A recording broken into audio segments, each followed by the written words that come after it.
నమస్కారం, welcome to మెడిటాక్స్. నేను మీ doctor Tirunathar. ఈరోజు మనము ఒమిక్రాన్ వేరియంట్, కొత్త వేరియంట్ JN.1 స్ప్రెడ్ అవుతుందని చెప్పేసి మనకు WHO వాళ్ళు దాన్ని VOI కింద దాన్ని కన్సిడర్ చేశారు. అంటే వేరియంట్ ఆఫ్ ఇంటరెస్ట్ కింద దాన్ని చేశారు. సో ఏంటి JN.1 వైరస్ ఒమిక్రాన్ వేరియంట్ ఏంటి, ఇది ఎందుకు ఇంత వైడ్ స్ప్రెడ్ అవుతుంది దాని గురించి కొంచెం మాట్లాడదాం. అదే దాని సిమ్టమ్స్ ఎట్లా ఉంటాయి, దానికి ట్రీట్మెంట్ ఏమైనా ఉందా మరి.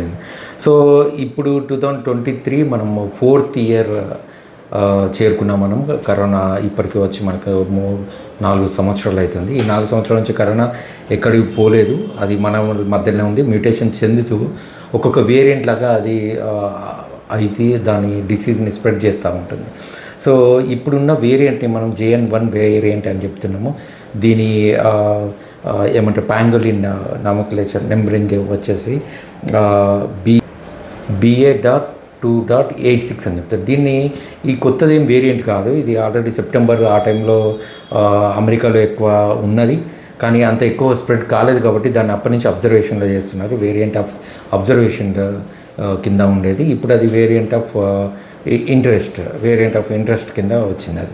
సో ఈ BA.2.86 అంటే దానికి ఆల్రెడీ ఒక పేరు, BA.2.86కి ఒక నేమ్ ఆల్రెడీ ఉంది, దాన్ని పిరోలా వేరియంట్ అని చెప్తారు. సో ఈ పిరోలా వేరియంట్లో మనం చూసినట్టయితే ఈ కరోనా వైరస్ ఏదైతే ఉందో దానిపైన స్పైక్ ప్రోటీన్స్ ఉంటాయి, ఆ క్రౌన్ లాగా.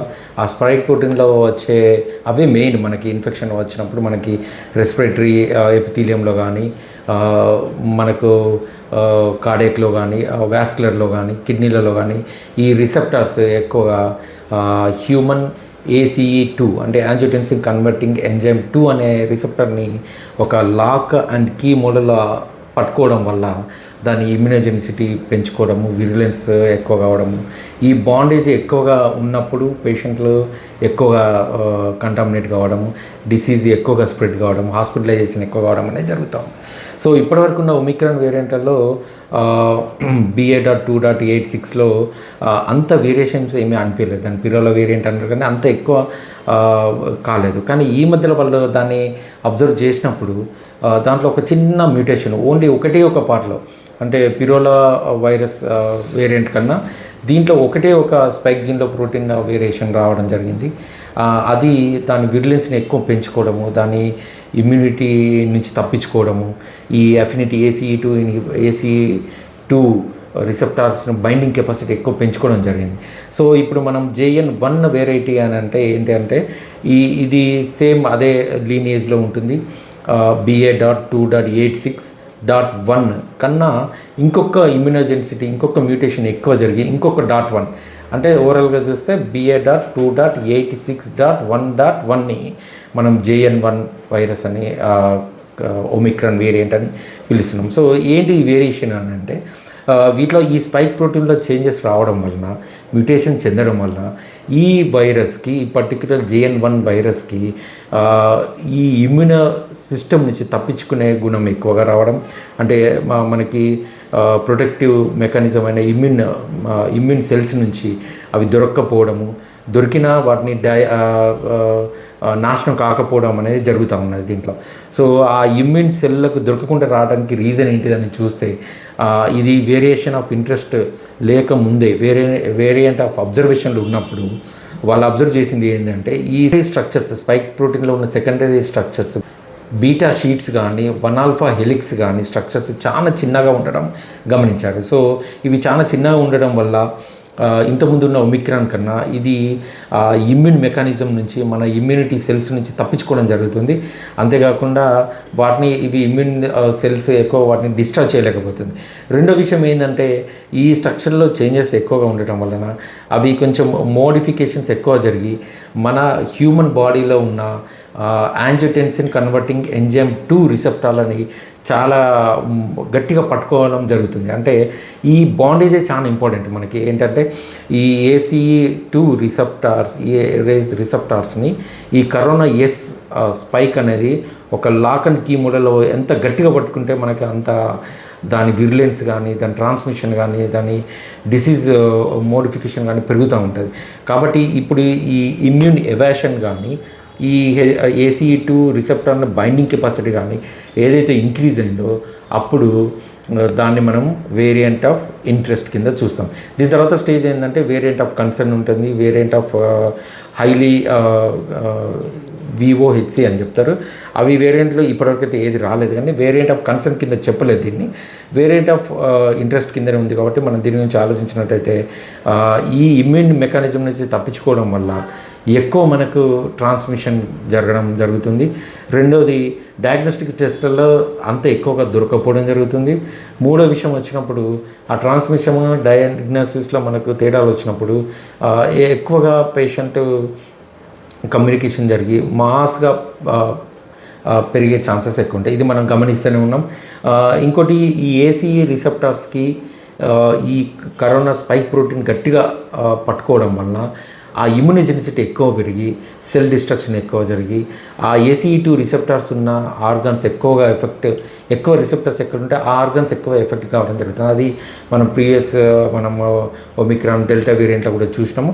దాంట్లో కూడా ఏమవుతుందంటే ఆ మోర్టాలిటీ అంటే హాస్పిటలైజేషన్ ఎక్కువ కావడం, డ్రగ్స్కి ఎక్కువ లొంగపోవడము, ఆల్రెడీ ఇమ్యూన్ సెల్స్ మనకి ప్రీవియస్ ఇన్ఫెక్షన్ ద్వారా సంక్రమించిన ఇమ్యూనిటీ కానీ లేదా మనకు వ్యాక్సిన్ తీసుకున్న ఇమ్యూనిటీతో కానీ కొంచెం రెసిస్టెన్స్ ఉండడం జరుగుతూ ఉంటుంది. కాబట్టి దీన్ని వేరియేషన్ ఆఫ్ ఇంట్రెస్ట్ కింద చూపెడుతున్నాను. సో ఇప్పుడు మనకి సింగపూర్లో ఎక్కువగా అత్యధికంగా కేసులు నమోదవుతున్నాయి. అది 35,000 నుంచి 53,000 వరకు వచ్చిందని రిపోర్ట్లో చెప్తుంది. మన ఇండియాలో కూడా December 4th పోల్చుకుంటే December 10th వరకు 125 నుంచి 250 కేసెస్ నమోదైనాయి.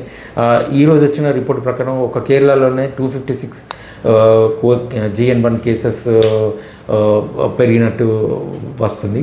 సో ఇప్పుడు ఎట్లా అంటే ఇట్లాంటి కమ్యూనికేబుల్ డిసీజెస్ ఇది కూడా కరోనాకు సంబంధించిన వేరియంటే కాబట్టి అది మనకు రాకుండా ఉండాలి అంటే వేరియేషన్స్ ఏమేమి చేయాలి అని అంటే సేమ్ మనకి ఇంతకుముందు అప్పుడు మాస్క్ వేర్ చేయడము, ఎక్కువ హ్యాండ్ వాష్ టెక్నిక్స్, ఆ 5 steps ఆఫ్ హ్యాండ్ వాష్ అంటే ఈ పామ్స్ కానీ back side of the palms interdigital spaces ఇక్కడ వరకు కడుక్కోవడం, అంటే ఆ 5 steps ఆఫ్ హ్యాండ్ వాషింగ్ అనేది చాలా మంచి ప్రివెంటివ్ మెజర్. అంతేకాకుండా ఎక్కువ మంది జనసమృద్ధం ఉన్న ఏరియాలో వేసినప్పుడు మనం తప్పనిసరిగా మాస్క్ వాడుకోవడం అని ఇంతకుముందు కరోనాలు చూసినట్టు చూసుకోవడము. మూడవది ఇమ్యునైజేషన్ చేసుకోవడం, అంటే ఆల్రెడీ ఇమ్యునైజేషన్ ఉన్నవాళ్ళు ఉంటే బెటర్ ఉంటుంది. నాలుగవది 60 years కంటే ఎబోవ్ ఉన్నవాళ్ళు కానీ ఇమ్యూనో సప్రెసెంట్ డ్రగ్స్ వాడేవాళ్ళు కానీ డయాబెటీస్ కానీ కిడ్నీ ఫెయిల్యూర్ కానీ గుండె జబ్బులు ఉన్న వాళ్ళు కానీ ఎక్కువగా జనసమర్థం ఉన్న ప్లేస్లలో వెళ్ళకపోవడం చాలా మంచిది. సో దీనికి మరి ట్రీట్మెంట్ పార్ట్గా వచ్చినప్పుడు మనకి ఇప్పుడు అవైలబుల్ ఉన్నదంటే ఒమిక్రాన్ వేరియంట్ కోసమే మనకు వచ్చిన డ్రగ్స్ కొన్ని ఉన్నాయి. సో ఇప్పుడున్నది అయితే మాత్రం ప్యాక్సిజన్ అని టాబ్లెట్ ఒకటి ఉంది, దాంట్లో నిర్మాల్ట్రనేవిర్ అనే టాబ్లెట్ ఒకటి, రిటనోవిర్ అనే టాబ్లెట్ ఒకటి, 2 కాంబినేషన్లో ఉంటుంది. ఆ బ్లిస్టర్ ప్యాక్లో 6 టాబ్లెట్లు ఉంటాయి. ఒకటే దాంట్లో 3 మార్నింగ్ 3 ఈవినింగ్ వేసుకోవాలని ఇప్పుడు దిశానిర్దేశం చేస్తారు ఇప్పుడు దాన్ని బట్టి. సో సిమ్టమ్స్ ఏముంటాయి దీనికి? సిమ్టమ్స్ని బట్టి చూసుకున్నట్టయితే ఇది మైల్డ్ వేరియంట్.